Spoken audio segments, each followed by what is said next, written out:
Welcome back to Primetime News and a special welcome to our viewers on TVJ International in the Cayman Islands and online at onespotmedia.com.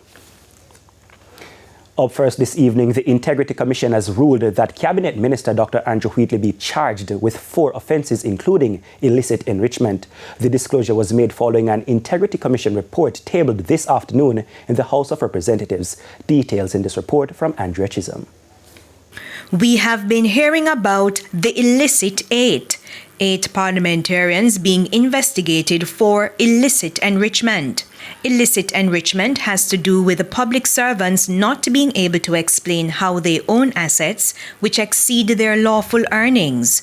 And on Wednesday, the Integrity Commission is pointing the first finger at Dr. Andrew Wheatley, the minister without portfolio in the Office of the Prime Minister with the responsibility for science, technology and special projects. For the period 2013 to 2022, the Integrity Commission stated that the illicit enrichment was roughly $164.2 million.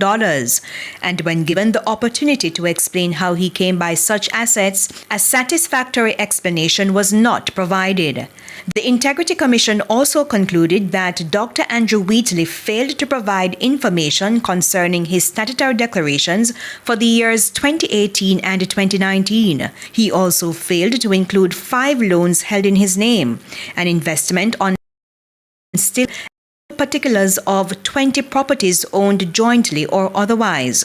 The Integrity Commission is therefore recommending that Dr. Wheatley be charged for knowingly making a false statement in a statutory declaration under 2 statutes, failing without reasonable cause to provide any information as required by the Director of Information and Complaints, as well as illicit enrichment.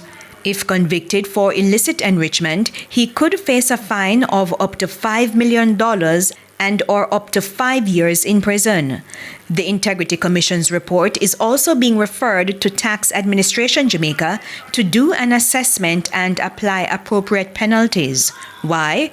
Western Medical, a company in which Dr. Wheatley was the sole proprietor, earned between $15 million and $26 million between 2010 and 2013. However, nil tax returns were filed for 2011 and 2012 and no return for 2013.